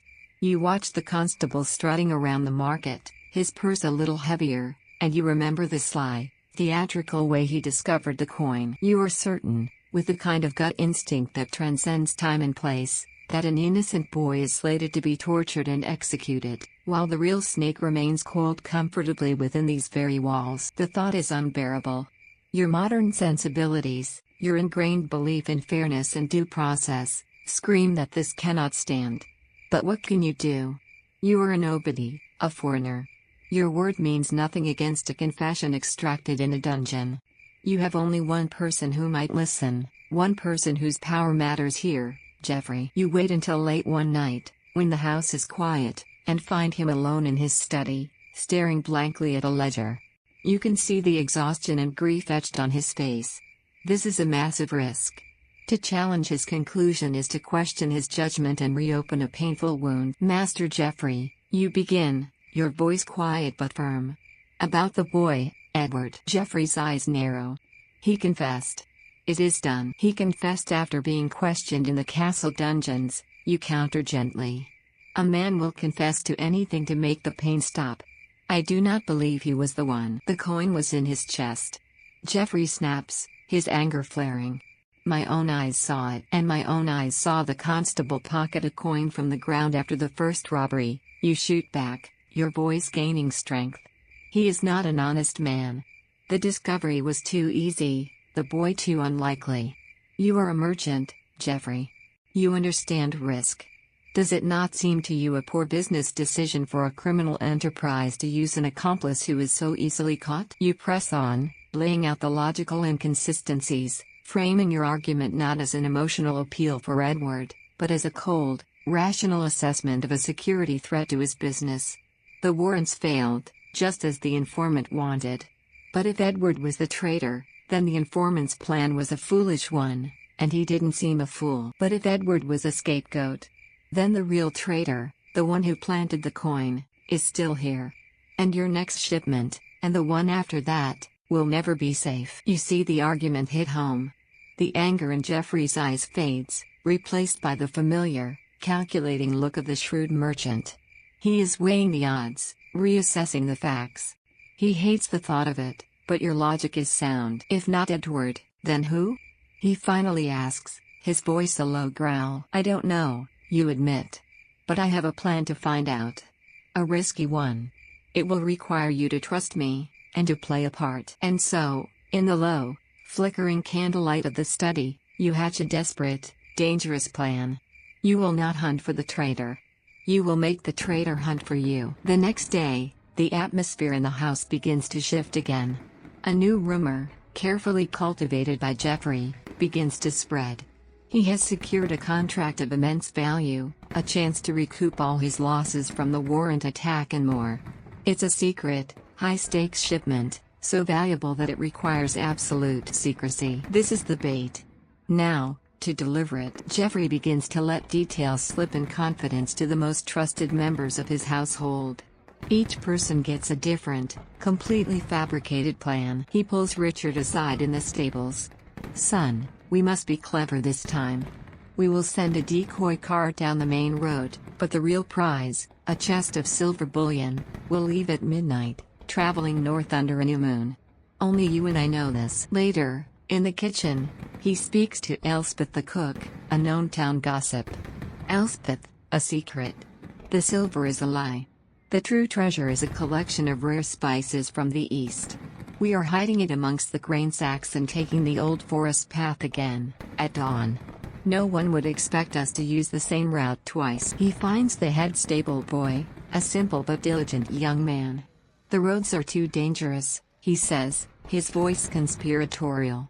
"The entire shipment is to be loaded onto a river barge at the south dock, disguised as common timber. It will be floated down the Witham at midday." And finally, he calls in Martha, his quiet, efficient bookkeeper. She's a widow in her late 30s, meticulously organized and utterly without suspicion, having served his family for a decade. "Martha, I must trust you with the truth," he says gravely. "The bullion, the spices, the barge. All of it is misdirection. The real shipment is my late wife's jewels, a dowry for a nobleman's daughter in Newark. They will be in a small, unmarked box on the West Road, leaving 2 hours before sunrise with a single, fast horse. It is the riskiest, and therefore safest, plan. Each lie is a baited hook, cast into the quiet waters of the household. Now, you need the hunters." You and Jeffrey meet the constable in a private room at an inn. The air is thick with the smell of stale ale. You don't appeal to his sense of duty. You appeal to his greed. "Constable," Jeffrey begins, placing a heavy purse on the table between you. "My plan to catch the traitor was flawed. I believe we caught a guppy, not the pike. I am setting a new trap. A far more valuable shipment. You take over, laying out the plan. We know the thieves will strike. But we don't know where. North Road, West Road, the forest path, or the south dock." You push the purse towards him. "This is for you and your men. I want a squad hidden at each location, lying in wait. When the thieves show up, you capture them. For every man you take alive, my master will pay you a bounty of 5 silver pennies. A small fortune." The constable's eyes widen, his mind doing the math. This isn't a request for justice, it's a contract. A lucrative, exciting contract with a massive potential payday. "Consider it done, Master Jeffrey," he says, a greedy smirk spreading across his face. He scoops up the purse. "My men will be as silent as the grave. The moment any of those routes are approached, we will spring the trap." The deal with the devil is struck. You are now partners with the corrupt law, using his own avarice as your weapon. That night, an unbearable tension descends upon the house. The bait is set. The traps are laid. The traitor, armed with what they believe is a priceless secret, will make their move. You and Jeffrey wait in his study, a map of the Shire spread out before you, marking the 4 possible points of ambush. All you can do now is wait for the signal. For a rider to come galloping through the night with news. For the sound of a bell that will tell you which lie was believed, which hook was taken. You stare into the darkness outside the window, your heart a slow, heavy drum. The hunt is on. The truth at midnight. The silence in Jeffrey's study is a living thing. It presses in on you, thick and heavy, broken only by the crackle of the fire and the frantic beating of your own heart. Hours crawl by with agonizing slowness. You and Jeffrey sit opposite each other, the map of lies spread between you like a sacred text, waiting for a sign, any sign, that the trap has been sprung. Every gust of wind against the shutters sounds like a messenger's knock, every distant dog's bark a signal of alarm. You have cast your net into the dark waters of the household, and now all you can do is wait to see what you've caught. The clock at the distant cathedral chimes midnight, each toll a hammer blow against the silence. It feels like a deadline has passed, that perhaps the traitor saw through the ruse, that your gamble has failed. A heavy sense of defeat begins to settle over you, and then you hear it. Faint at first, then growing rapidly louder, the frantic, desperate sound of a horse being galloped hard through the city's empty streets. It's not the steady, rhythmic pace of a late traveler. This is the sound of urgency, of chaos. You and Jeffrey are on your feet in an instant, your eyes locking in a shared look of dread and savage anticipation. The hoofbeats clatter into the courtyard, followed by a frantic pounding on the main door. A servant lets the rider in, one of the constable's men, his face flushed, his chest heaving for breath. "Master Jeffrey." He gasps, bursting into the study. "The West Road. The trap on the West Road. They are there. We have them." The West Road. The light told to Martha, the quiet bookkeeper. A cold certainty washes over you, but there is no triumph in it, only a grim sense of finality. "Is it done? Are they captured?" Jeffrey demands, his voice tight as a bowstring. "We have the signaler," the guard says. "Caught them red-handed with a hooded lantern, about to signal the others. The rest of the gang scattered into the woods when they saw us, but we have the insider. The constable sent me to fetch you. He said you would want to see this for yourself." The ride to the West Road is a frantic, dreamlike journey through the sleeping city and out into the dark countryside. The guard leads the way with a torch, its light dancing wildly, painting the world in flickering strokes of orange and black. When you arrive, the scene is one of quiet, controlled chaos. Several of the constable's men are holding torches, their light forming a stark circle in the oppressive darkness of the road. In the center of that circle, held firmly between two guards, is a small, hooded figure. The waiting thieves are gone, having vanished back into the woods at the first sign of trouble, but their accomplice, the linchpin of their entire operation, is caught. The constable stands before the captive, a look of immense, greedy satisfaction on his face. This has been a profitable night's work. He sees you and Jeffrey approach. "Just as you said, Master Jeffrey," the constable says with a smug grin. "They walked right into it. This one here was about to give the signal." He gestures to a hooded lantern lying on the ground, its shutter still half closed. "Who is it?" Jeffrey asks, his voice like gravel.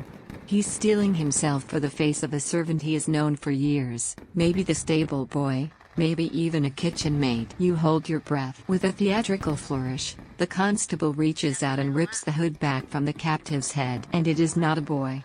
It is not a person you ever suspected. It's Martha. Jeffrey's quiet, meticulous bookkeeper. The widow who has managed his ledgers for 10 years, a woman so familiar and unassuming she was practically invisible. Her graying hair is askew, her face is pale as death and streaked with tears, and her eyes are wide with a terror so absolute it seems to have stolen her voice. She looks from Jeffrey's stunned face to yours, her mouth opening and closing silently. The shock in the clearing is a physical thing. Jeffrey stumbles back a half step, as if struck. "Martha?" he whispers, the name a breath of pure disbelief. It cannot be. But it is. The proof is in her terrified eyes, in the dropped lantern at her feet. She is the traitor. She framed the innocent boy. She is the snake that has been coiled at the heart of the household all along. They bring her back to the study. The confrontation is not the loud, furious affair you might have imagined. It is quiet, and that makes it infinitely more terrible. Martha sits huddled in a chair, shaking uncontrollably, while you, Jeffrey, and the constable stand before her. "Why?" Jeffrey asks, his voice soft, freighted with the weight of a decade of trust, now shattered. "I gave you a home. I gave you work after your husband passed. I trusted you with my accounts, with my family's security. Why would you do this?" That one word breaks her. A torrent of sobbing, incoherent words pours out of her. It's a pathetic, tragic story. Her late husband, it turns out, was not just a poor man, he was a foolish one. He had accumulated massive gambling debts to a moneylender with ties to the Thieves Guild. When he died, the debt passed to her. The guild was threatening her, threatening to sell her children into servitude. They didn't want money she didn't have, they wanted access. Information. "They made me," she weeps, her words punctuated by ragged gasps. "I was to listen, to report on your shipments. When the Warrens got the contract, I was to give them the route. She looks up at Jeffrey, her face a mess of tears and desperation. They told me to frame someone if it went wrong. They suggested Edward. They said he was weak, that no one would believe him. They gave me the coin. I slipped it into his chest when I brought him his clean laundry. I never wanted anyone to be hurt. I was just so scared. I only wanted to pay the debt. She slides from the chair to her knees, her hands clasped in supplication. Please, Master Jeffrey, she begs, her voice dissolving into a desperate wail. You are a good man. You are a fair man. Have mercy on me. Please, have mercy. You look at Jeffrey. You see the conflict in his eyes, the war between his innate sense of order and the raw, personal pain of this betrayal. She was coerced, a victim in her own right, trapped by a dead man's mistakes. Your modern soul screams for compassion, for a second chance, for a justice tempered with understanding. But then you look at the constable, standing by the door with his arms crossed, his expression one of bored detachment. You look at the cold stone walls of the study.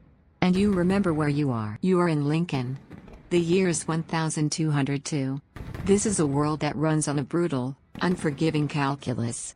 Mercy is a weakness, a luxury that men like Jeffrey, whose livelihoods are carved out of a dangerous and competitive world, cannot afford. To show mercy to a traitor, no matter the reason, is to invite other traitors to test your resolve. It is to put your own family, your own life, at risk. Jeffrey's face hardens, the brief conflict in his eyes extinguished, replaced by a cold, weary finality. He has made his decision. He turns away from the weeping woman on the floor and addresses the constable. She has confessed to treason against my house and conspired to have my son murdered, he says, his voice flat and devoid of all emotion. She is yours. Take her to the Reeve. The constable nods once, a flicker of professional satisfaction in his eyes. He and his man haul the unresisting, broken woman to her feet and drag her from the room. Her final, choked sob is cut off by the closing of the study door. The case is closed. The real traitor has been caught. Edward will be freed. You have won. But as you stand in the silent, candlelit room, there is no feeling of triumph. There is only the sickening, hollow ache of a victory that tastes of ashes. You have learned the truth, but the truth is just as ugly and brutal as the lie. Of course. Here is the 12th and final part of the story, bringing your character's journey to its thoughtful and resonant conclusion. To survive is not to live. The gray light of dawn that follows the long night feels thin and fragile, like a veil drawn over a world of crime. There is no triumph in the house, only a profound, hollowed-out exhaustion. The truth has been revealed, but it is a truth so ugly and coated in tragedy that it offers no comfort. Martha is gone, delivered to the Reeves' ungentle justice. Her fate is sealed. But another injustice remains, a loose thread that you know must be tied off. Jeffrey, his face aged by a decade in a single night, accompanies you to the castle. He moves with the grim determination of a man settling a debt. There is no trial to free Edward. Justice here is not unwound with arguments, but with transactions. A meeting is held with the Reeves clerk. Coins are exchanged, a fine for wasting the court's time, a fee for the boy's keep in the dungeon. Even the act of freeing an innocent man has a price tag. They bring Edward out from the dungeons, and the sight of him is a physical blow. He is not the timid but healthy boy who was dragged away. He is a ghost, a pale, trembling wreck of a human being. His eyes are hollow, staring at nothing, and there are fresh scars on his wrists. He flinches when he sees Jeffrey, cowering as if expecting a blow. The confession, you realize with a wave of nausea, was beaten and terrified out of him. Edward, Jeffrey says, his voice thick with a guilt that is almost suffocating. It is over. It was not you. It was Martha. You are free. You can come home. The boy just stares, uncomprehending. It is Richard, his own face pale with shame, who steps forward and gently takes Edward's arm, leading him away like a lost child. Watching them go, you feel a sliver of warmth, a wrong has been righted. But it is a small, flickering candle against a vast darkness. You have saved the boy's life, but you doubt the boy you knew will ever truly return. Later that day, Jeffrey summons you back to the study. The room where the trap was planned and the traitor was revealed. He looks older, sadder, but his eyes hold a familiar sharpness, and it is focused entirely on you. Twice now, my family and my fortune have been saved by you, he begins, his voice heavy with sincerity. First by your strength, and then by your wits. You saw a truth I was too blind with rage to see. I find myself in your debt, a position I do not enjoy, but one I must honor. He pushes a heavy leather purse across the table. It lands with a solid, satisfying thud. This is a small measure of my gratitude. More silver than a man like you might see in a lifetime of honest labor. He then gestures to a new set of clothes laid out on a chair. They are not the rough spun wool of a laborer or guard. It's a tunic of fine, dark green cloth, a sturdy leather jerkin, good woolen trousers, and boots made of soft, supple leather. It's the attire of the man of status, of a trusted retainer. But these are just things, Jeffrey continues, his gaze intense. I am offering you more than that. I am offering you a place. The position of head of my household guard, my chief of security, is yours. You will have a private room in the house, a seat at my table, and a wage that will make you a man of means in this city. You will be my right hand, my protector. You have proven you are the only one I can truly trust. You have a home here, in my house, for as long as you desire it. This is it. The ultimate victory. You have done the impossible.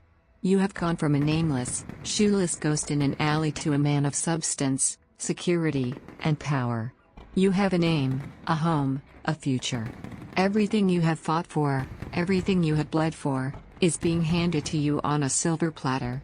All you have to do is accept. And as you look at Jeffrey, at this good, flawed, and powerful man, you know you should feel a surge of triumph. But you feel nothing of the sort. You've seen too much. You have walked through the bloody machinery of this world and seen exactly how the gears work. You have seen justice sold to the highest bidder, seen a man's back flayed for the price of a rabbit, seen an innocent boy tortured into a false confession. You have witnessed the tragic downfall of a desperate woman, and you have played a part in sending her to her doom. You used the city's own corruption, the greed of the constable, as a tool to achieve your own ends. You have survived, yes, but you have done so by learning to think like the predators who stalk this world. The safety Jeffrey offers is real, but you know it is an illusion. It is a fortified island in a merciless sea. Its walls are built of silver, and if the silver ever runs out, the walls will crumble. You will always be one bad harvest, one lost shipment, one political shift away from being back in the mud, your life worth less than a stolen apple. That night, you stand on the cold stone battlements of the city wall, wearing your new, fine clothes. You look out over the rooftops of Lincoln, the scattered lights like fallen stars.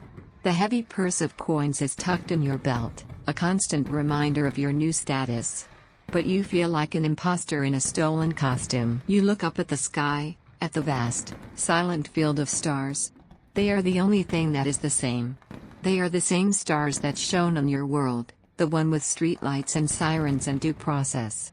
The one where your biggest worry was a looming deadline or a meaningless social media argument. A world you took for granted, a world you would give anything, all this silver, all this status, to return to. You have survived. You have won the game. But as you stand there, a man of substance in a world of shadows, you are more alone than you have ever been. You wonder if you will ever find your way back, if you will ever see your own time again, or if this is your life now, to spend the rest of your days as a stranger in a strange land, forever looking over your shoulder, forever surviving in a world where being innocent is not enough to keep you alive. For now, you are safe. For now, you have a home. But as a cold wind blows across the battlements, you know with a chilling certainty that to survive is not the same thing as to live. And so he survives. With a full purse of silver, the trust of a powerful friend, and a safe place to sleep. But at what cost? He's left staring at the stars, a stranger in a strange land, wondering if he'll ever get home. So the real question is, what would you do? Would you accept your new life of dangerous comfort, or risk it all for the impossible dream of returning? If you love stories that are dark, thrilling, and make you question every choice, then you are in the right place. Make sure to hit that subscribe button and ring the bell so you never miss an adventure here at Thunga's Story Time. Let me know your choice in the comments below. Until next time, Thanks for listening.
dàn tới đây luôn á.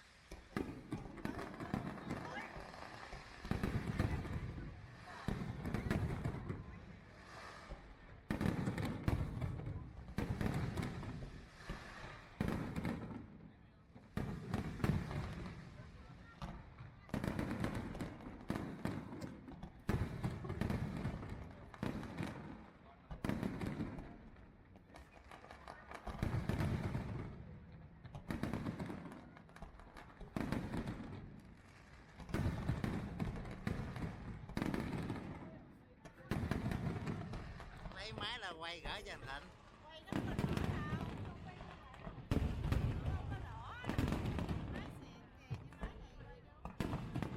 Thì chớp chớp nhán nhán được rồi.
dằn tới đây luôn á.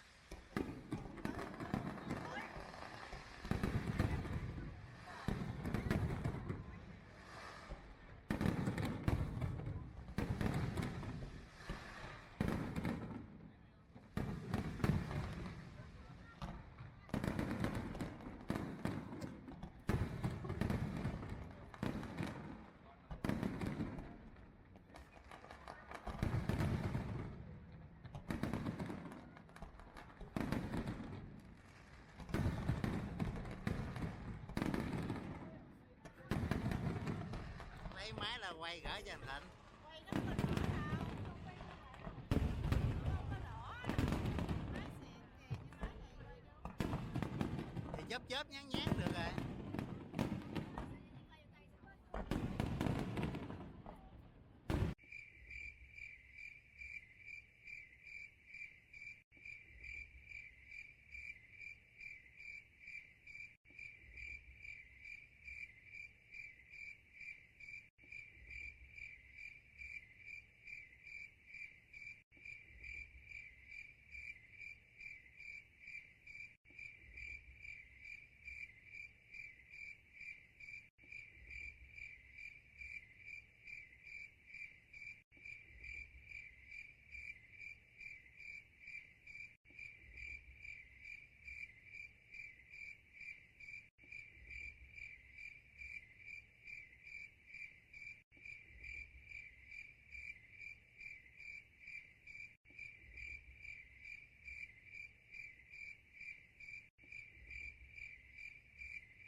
dàn tới đây luôn á.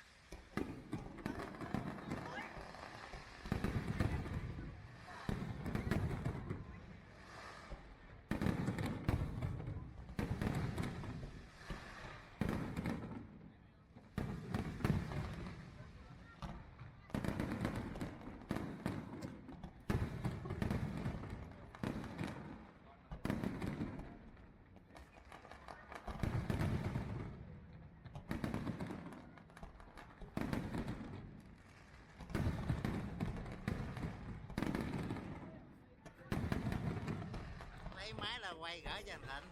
Quay nó không có đỏ đâu, không quay như vậy. Không có đỏ. Máy xịn kìa, chứ máy này quay đâu. Thì chớp chớp nhán nhán được rồi.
dàn tới đây luôn á.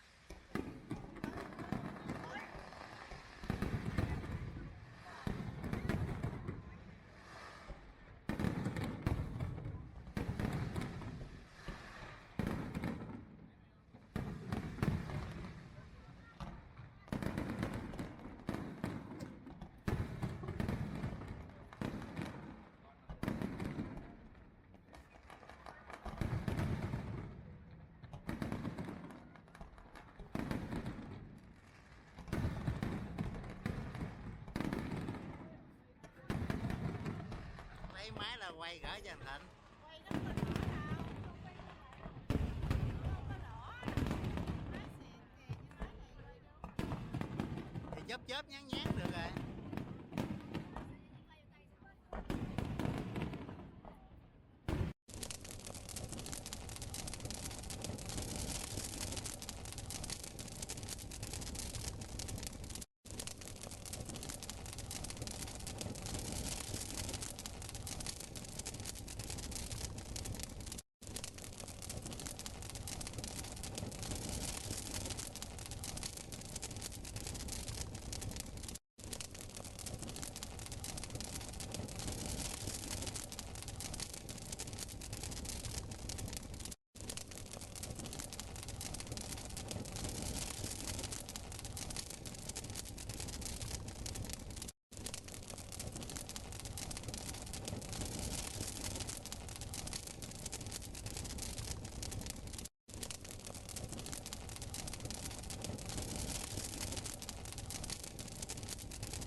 Dàn tới đây luôn á.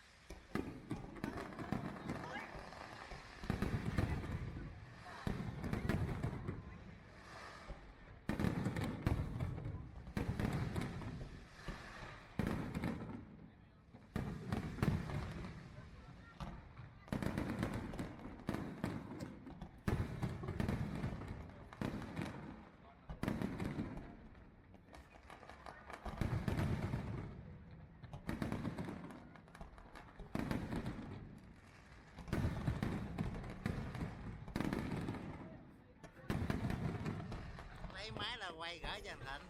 Quay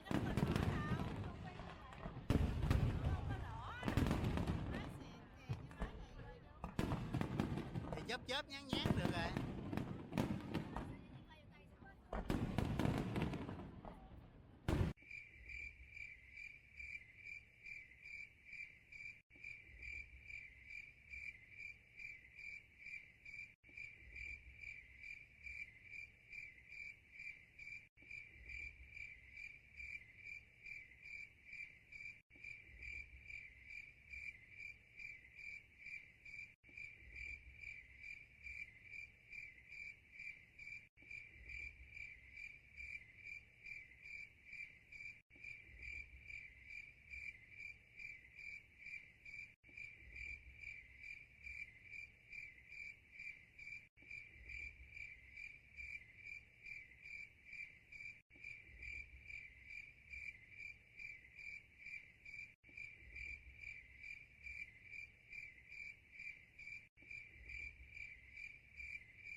dàn tới đây luôn á.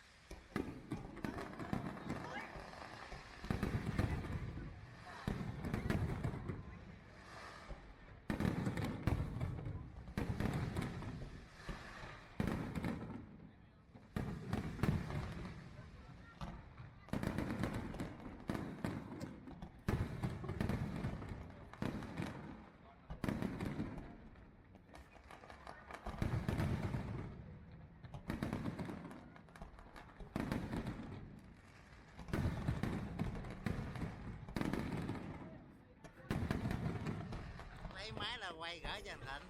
quay nó không có đỏ đâu, không quay lại không có đỏ. Má xịn kìa, chứ nói này quay đâu. Thì chớp chớp nhán nhán được rồi.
dàn tới đây luôn á.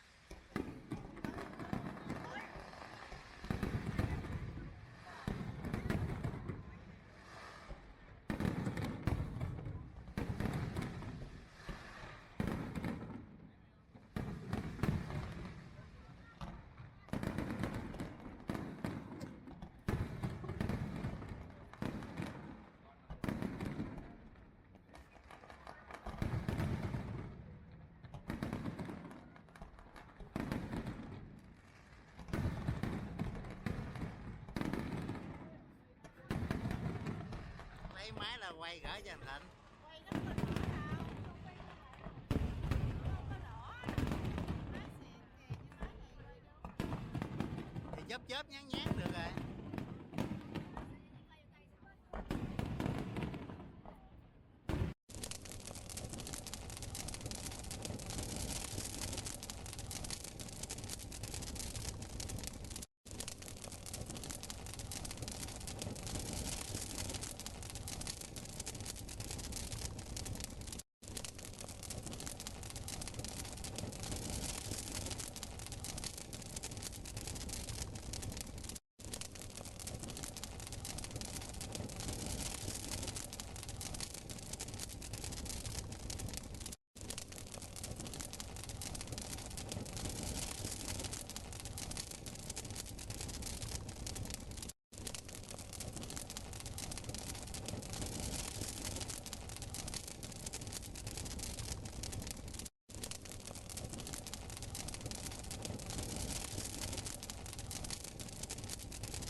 Dàn tới đây luôn á.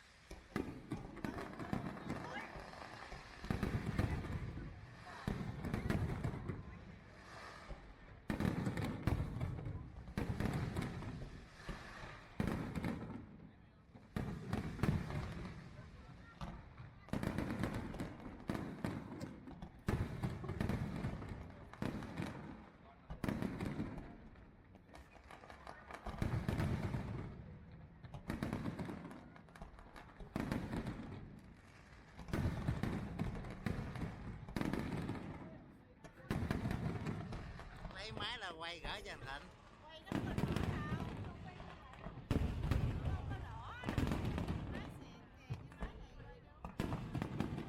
chớp nhán nhán được